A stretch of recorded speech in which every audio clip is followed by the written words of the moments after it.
The Draconians were the ultimate warriors of the known galaxy. They came from Pyro 7, a nightmare planet with crushing gravity, poisonous air, extreme temperatures, and giant monsters. Their bodies were covered in natural armor plates. They could heal from terrible wounds, and their strength was beyond anything other species could imagine. For hundreds of years, they conquered every world they found.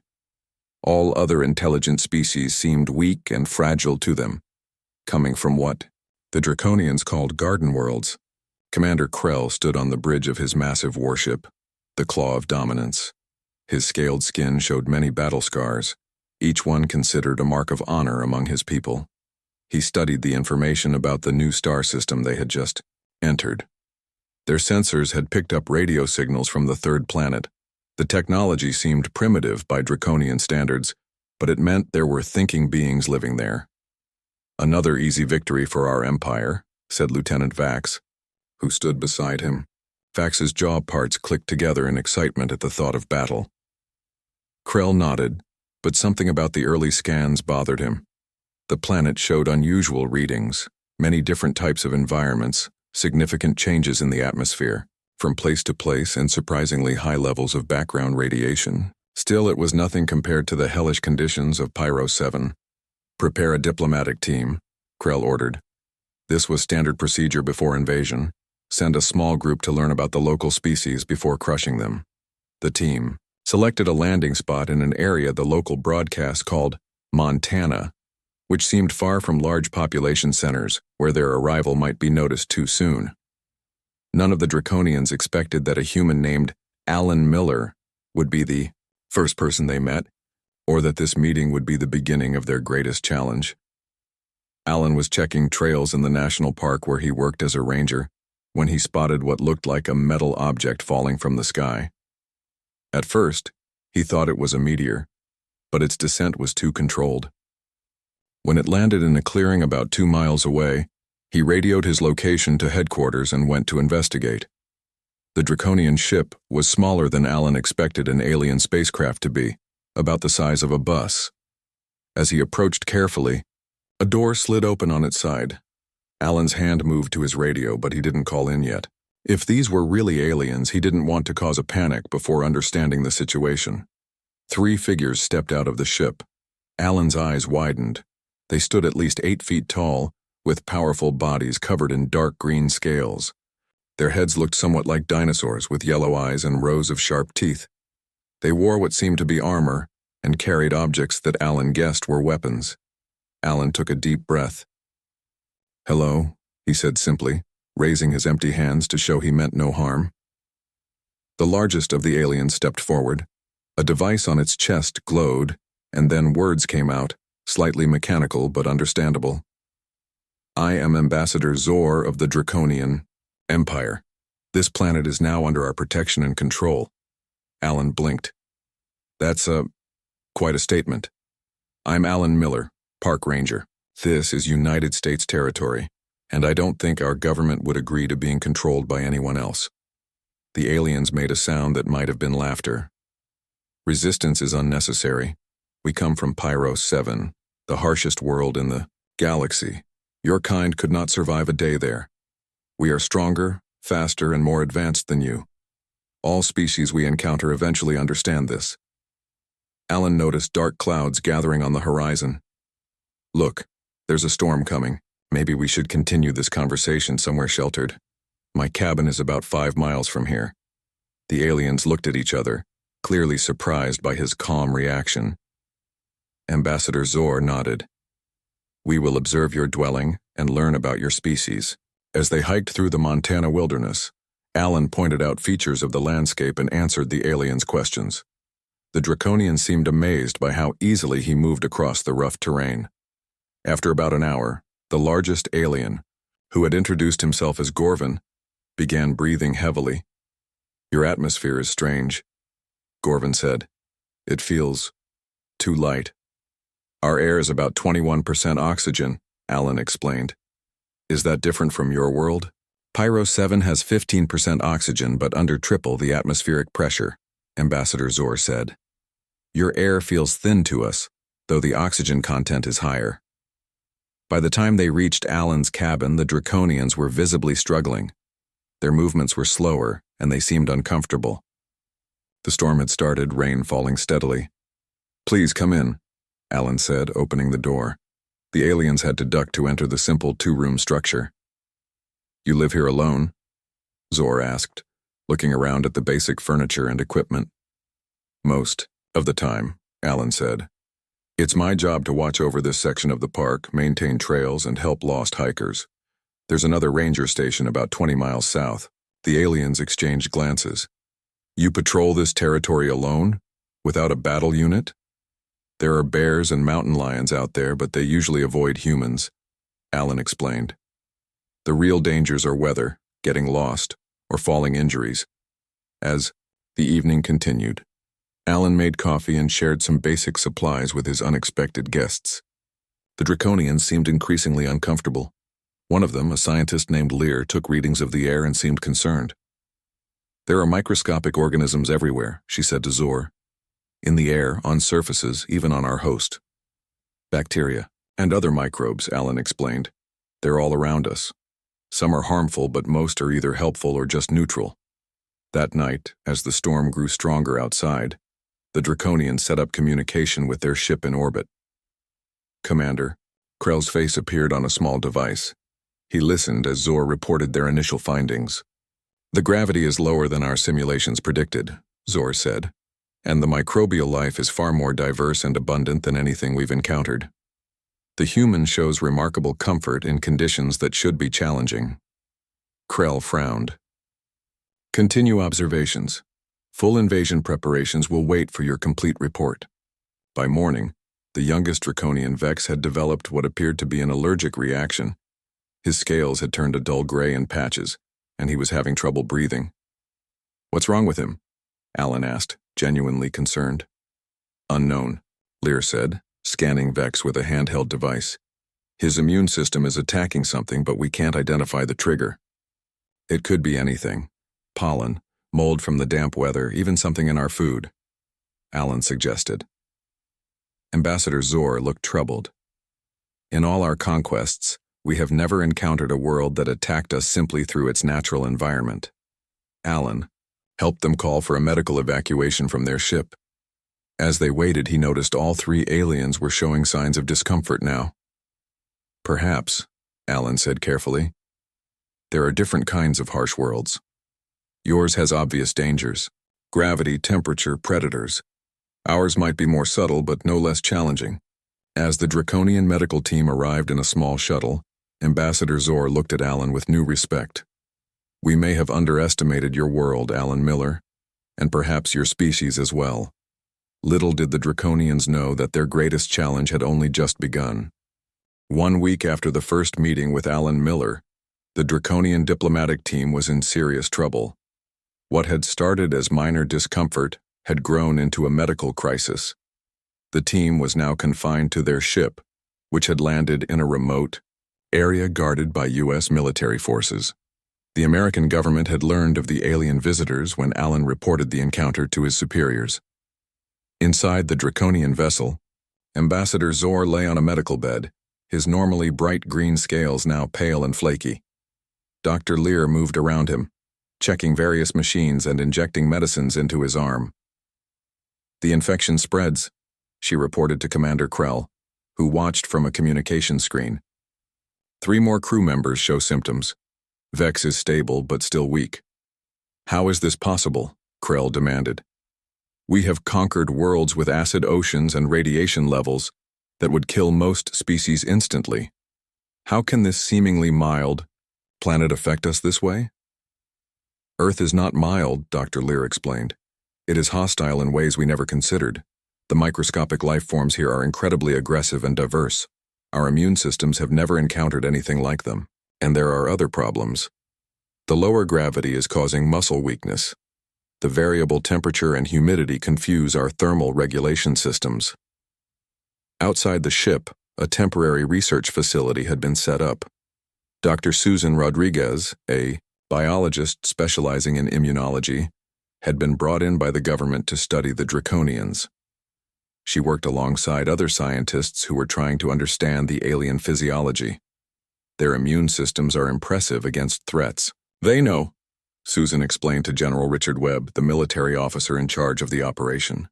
But they've evolved in an environment with far less biological diversity than Earth. Our planet has millions of species of bacteria, viruses, and fungi. Their world has only a few thousand, mostly larger and more predictable. So they're getting sick from common germs? The general asked, looking through the observation window at the draconian ship. Exactly. What's harmless to us is devastating to them. The common cold virus nearly killed one of them yesterday. Meanwhile, Commander Krell had arrived on Earth with a small security team. Unlike the diplomatic mission, they came prepared with sealed environmental suits.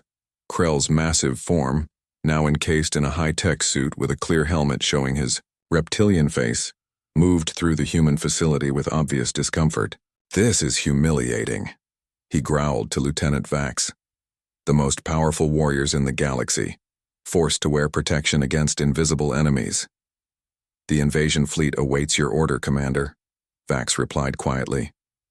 10,000 soldiers, ready to claim this world, Krell hissed softly. And have them all fall sick within days? No. We must understand this threat first.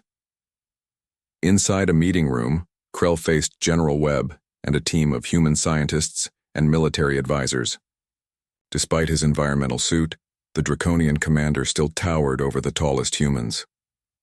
Your species continues to surprise us, Krell admitted. We assumed your world was soft because your gravity is weaker, your temperature's milder, and your predators smaller than those on Pyro 7. We were wrong. Dr. Rodriguez showed the aliens' data on a large screen. Your species evolved for obvious threats: high gravity, extreme temperatures, giant predators. These created clear selection pressures for strength, armor, and power. But Earth's threats are different. She displayed microscope images of various bacteria and viruses.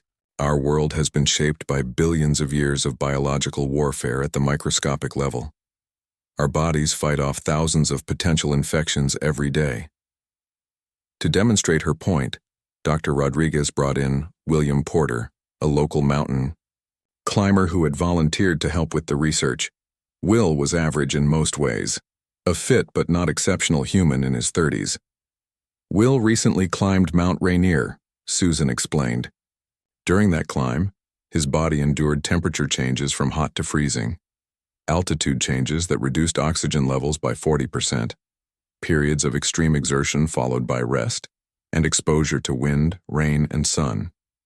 Throughout this, his immune system fought off countless microscopic invaders, his skin maintained its integrity despite damage, and his digestive system processed varied foods and water sources. The Draconians watched with growing respect as medical scans showed Will's body responding to these challenges. But this is nothing special for a human, Will said. Thousands of people climb mountains every year. Some climb Everest, which is much more challenging. Commander Krell turned to General Webb. Your people voluntarily expose themselves to such conditions? For what purpose? Fun, mostly, Webb replied with a small smile. Challenge. Personal growth. Humans like to test their limits. That afternoon, at Krell's request, the humans demonstrated more of their adaptive abilities. A group of soldiers showed how they could function in environments ranging from desert heat to near-freezing temperatures. A doctor explained how human bones could break and then heal stronger than before. A nutritionist described how humans could eat foods from thousands of plant and animal species across the planet, many of which would be poisonous to other creatures. You are omnivores in the truest sense, Ambassador Zor noted. He had recovered, enough to join the meeting, though he still looked weak. Your digestive systems can process an astonishing variety of materials. As night fell, Commander Krell stood outside the facility, his suit's sensors analyzing the environment. The temperature had dropped 15 degrees since daytime, but humans walked around in simple cloth coverings, seemingly unaffected. In the sky, he could see Earth's moon. A troubled report, Commander? Asked Ambassador Zor, who had joined him. The invasion cannot proceed, Krell said firmly. Not until we understand more. This planet, it is a death world, but of a kind we never imagined. Back on the Draconian homeworld, the High Council received Krell's message with disbelief and anger. "Impossible!" roared High General Draz, slamming his clawed fist on the stone table. "These humans are physically weaker than us in every way. How can they resist the Empire?" Elder Scientist Mox, the oldest living Draconian, raised a hand for silence. "Krell is our most experienced commander. If he says there is danger, we should listen." "What danger could these soft-worlders pose?" demanded another council member. Mox displayed the data Krell had sent. "Their threat is not in strength, but in adaptation. They thrive in conditions that harm us. Their world attacks us without weapons. And most concerning of all," he paused, looking gravely at his fellow council members, "they show no fear of us." On Earth, Dr. Rodriguez was making a breakthrough. Working with Draconian scientist Lear, she had identified why Earth's environment was so harmful to the aliens. "Your immune systems are designed for efficiency against specific threats," she explained to Krell and Zor. "Ours are designed for flexibility against unknown threats. It's the difference between specialized and generalized adaptation." Krell considered this. On Pyros 7, efficiency is necessary for survival. Energy cannot be wasted. On Earth, flexibility is necessary for survival, Susan replied. Because the threats are always changing. As the Draconians began to understand the true nature of Earth's challenges, a new question emerged. Could these two very different kinds of Deathworlders find a way to coexist? Or would one ultimately prove superior to the other? 1 month after first contact, the situation had changed dramatically. The original Draconian diplomatic mission had been expanded into a formal exchange program. A secure facility had been built in the Montana wilderness where both species could interact safely. The Draconians lived in specially designed chambers that mimicked conditions on Pyros 7, while human scientists, military personnel, and diplomats came and went freely. Commander Krell, still wearing his environmental suit, walked beside U.S. Army General Patricia Harris. Despite being physically much smaller than the alien commander, General Harris showed no fear or intimidation. This continued to fascinate Krell. "Your species puzzles me," Krell admitted as they toured a testing area where both humans and Draconians were performing various physical tasks. "On our world, smaller size always means weakness and submission. Yet your people show no natural deference to us. Humans don't judge strength by size alone," Patricia explained. "We've had to outthink predators as often as we've had to outfight them. Intelligence, cooperation, and adaptability became our greatest advantages." They stopped to watch a demonstration. A Draconian soldier named Krax was competing with a human marine named Steve Bennett in a strength challenge. Krax easily lifted a 500-pound weight that made Steve struggle. But when they moved to an endurance challenge, holding a moderate weight for as long as possible, Steve continued long after Krax's muscles began to shake and fail. "Impossible," Krax growled, when he finally had to drop his weight while Steve kept holding. "Your gravity is weaker than ours. Your muscles should fatigue faster." "It's not just about muscle mass," Steve explained between controlled breaths. "Human muscles are designed for endurance. We evolved as persistence hunters. We chased prey until it collapsed from exhaustion." Dr. Kyle Johnson, an anthropologist working with the military, approached the group. "What Steve is demonstrating is one of humanity's most unique evolutionary adaptations. Most predators on Earth are sprinters. They're fast but tire quickly. Humans can maintain moderate speeds for incredible distances. Our ancestors could literally run animals to death." The Draconians watched with new interest as Steve finally put down his weight after more than 30 minutes. On Pyros 7, such a strategy would be pointless, Ambassador Zor noted. The predators would catch you or the environment would kill you before your prey tired. "Exactly," Kyle nodded. "Different evolutionary pressures created different kinds of strength. You're designed for moments of overwhelming force. We're designed to keep going when everything else stops." In another part of the facility, Dr. Lear was working with Dr. Susan Rodriguez on understanding human immune systems. The draconian scientist had recovered from her initial illness, but still needed regular treatments to survive Earth's microscopic threats. "Your white blood cells are fascinating," Lear said, looking at samples under a microscope. "They adapt to new threats with remarkable speed."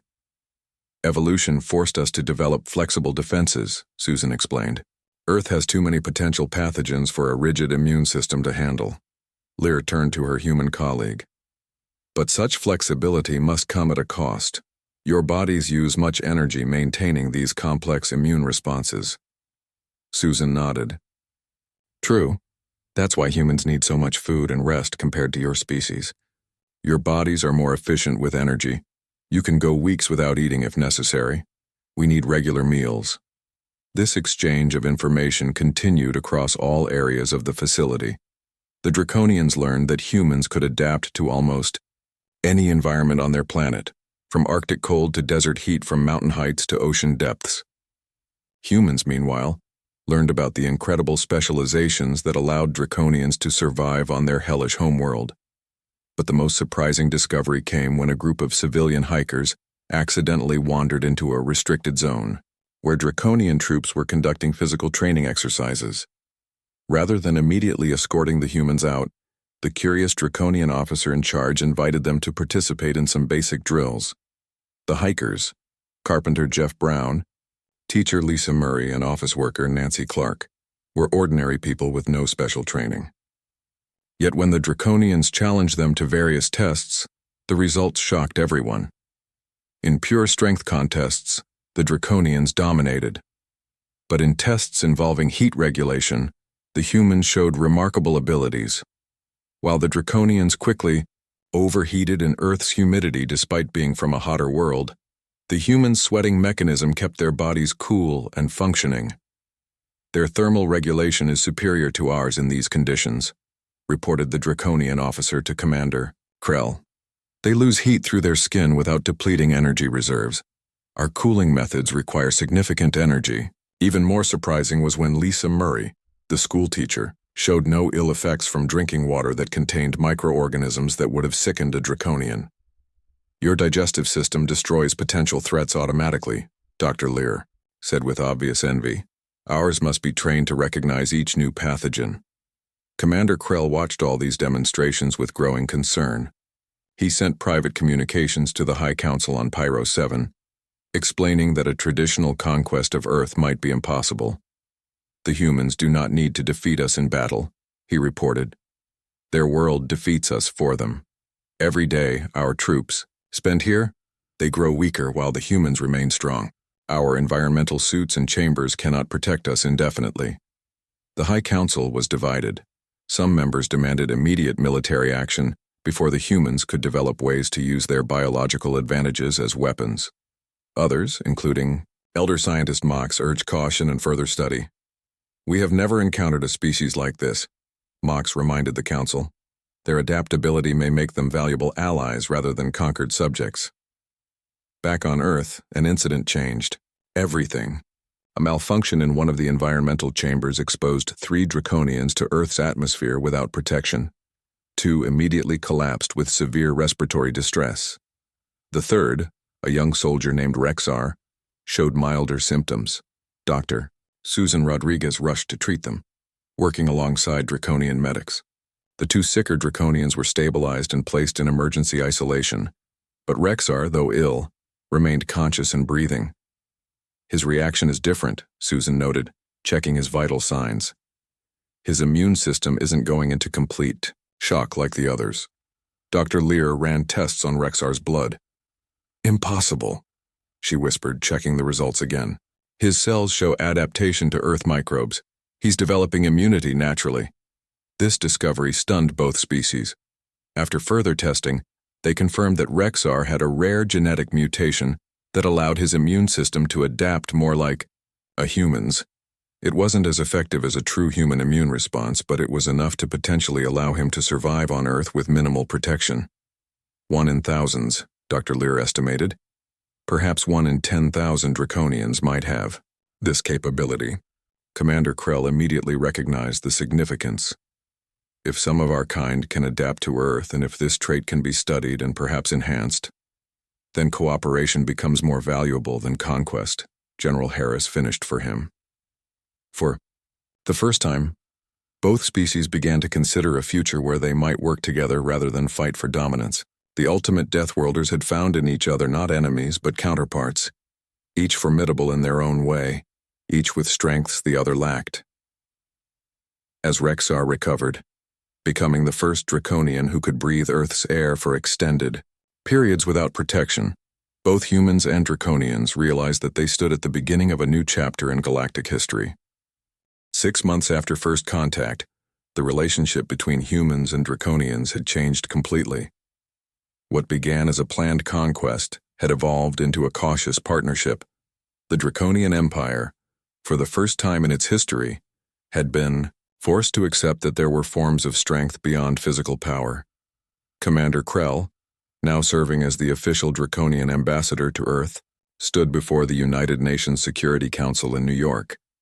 He still wore an environmental suit, though one much more advanced than his original protection. It was smaller, more flexible, and designed to look less threatening, with clear panels that showed his face. "My people have conquered 100 worlds," Krell told the assembled human leaders. "We believed that evolving on the harshest known planet made us superior to all others. We were wrong. Your world has taught us that environmental challenges come in many forms, and so does strength." The Security Council listened as Krell proposed an unprecedented alliance. "Our strengths complement each other," he explained. "Where we have brute force, you have endurance. Where we have natural armor, you have unmatched immune responses and adaptability." There was significant skepticism from many nations, particularly those that had studied reports of previous Draconian conquests. The ambassador from Brazil stood up. "How can we trust that this isn't a deception, a way to learn our weaknesses before attacking?"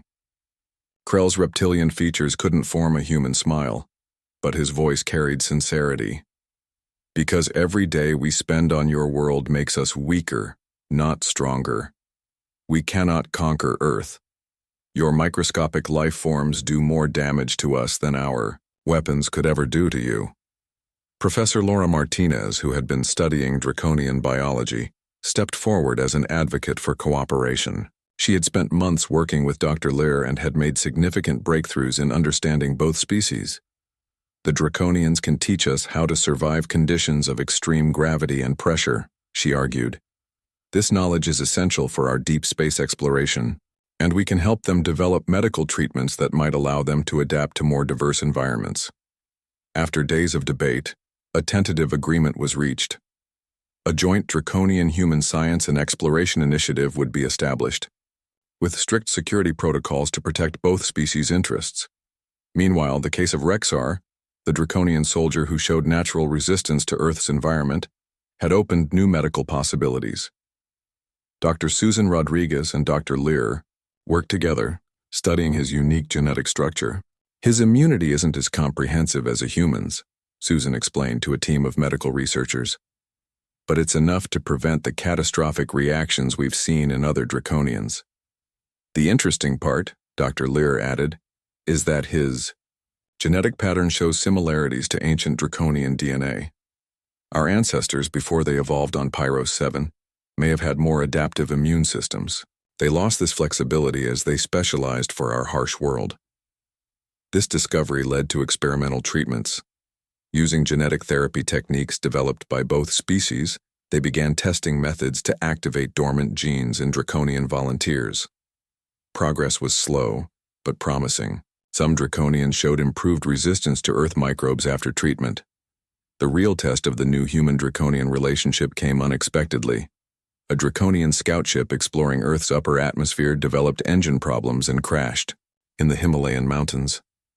The 6-member crew survived but was stranded in a hostile environment: high altitude, cold temperatures, and thin air. "The conditions actually favor us in some ways," Commander Krell noted when the distress call came in.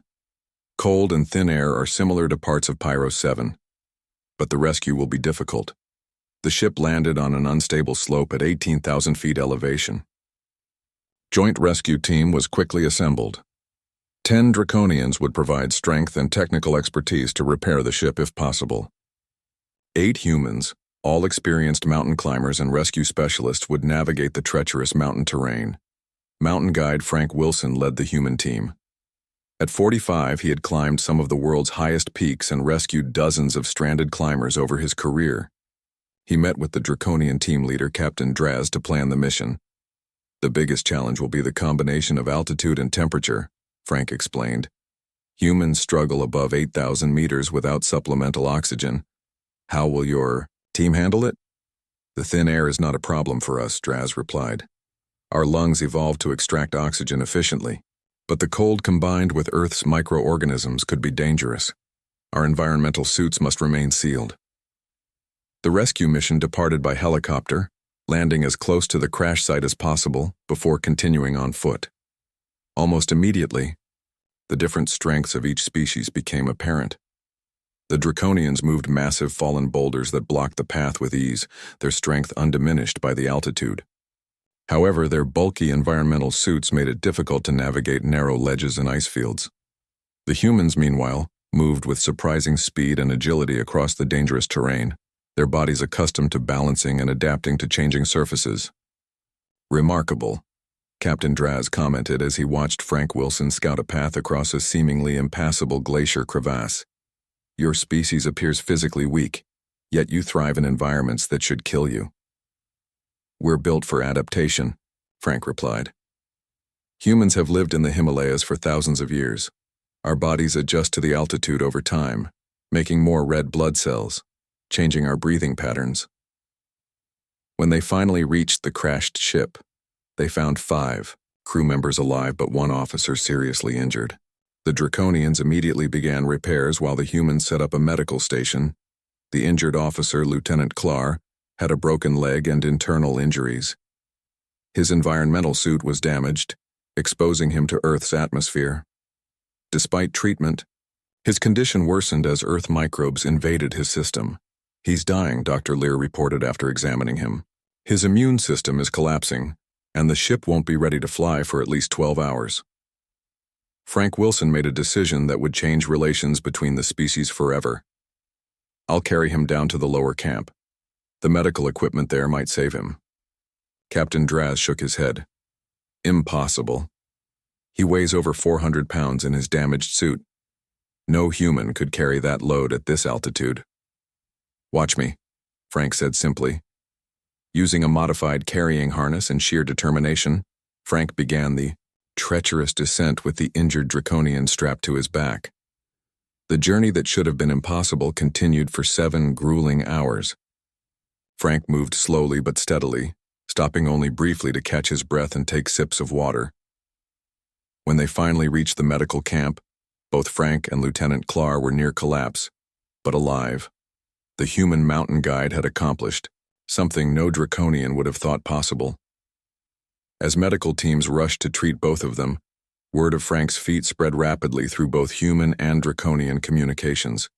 For the Draconians, it was a profound demonstration of human endurance that couldn't be denied or dismissed.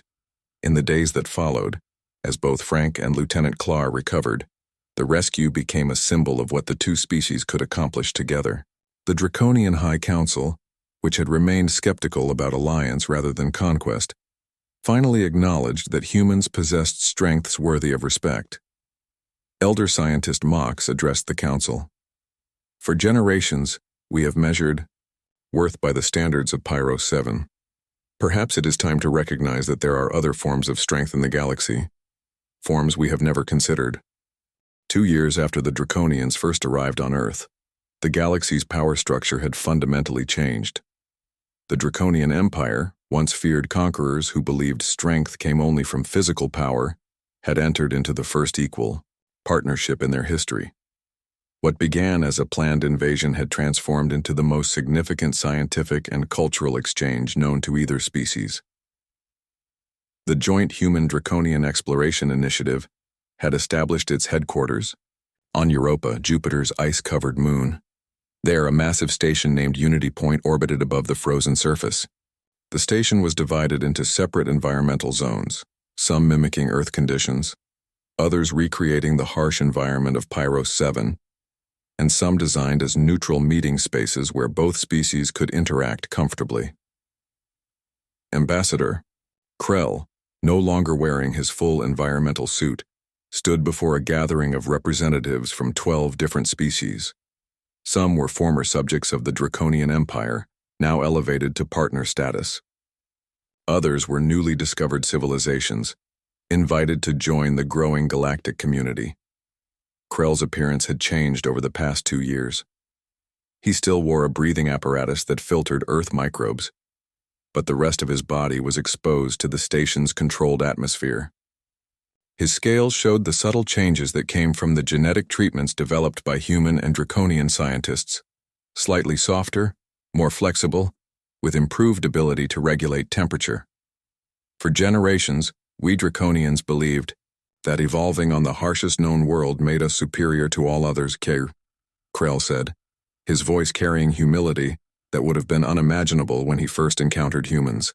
We failed to understand that there are many forms of environmental challenge and many forms of strength. Beside him stood astronaut Olivia Reyes, the first human to visit Pyro 7. She had spent 3 months on the draconian homeworld, protected by technology developed through the joint initiative. Her body showed the changes from her time there. Her muscles were denser, her posture more solid, adaptations to the crushing gravity she had endured. Our 2 species represent different evolutionary responses to hostile conditions, she added, and we've discovered that many of you, she gestured to the assembled aliens, possess adaptations we lack. The Aquarians can detect electrical fields. The Vosians can process radiation as energy.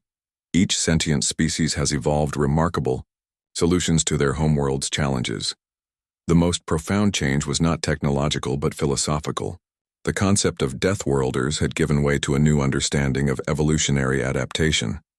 Earth scientists like Dr. Henry Peters had demonstrated that environments could be challenging in ways not immediately obvious.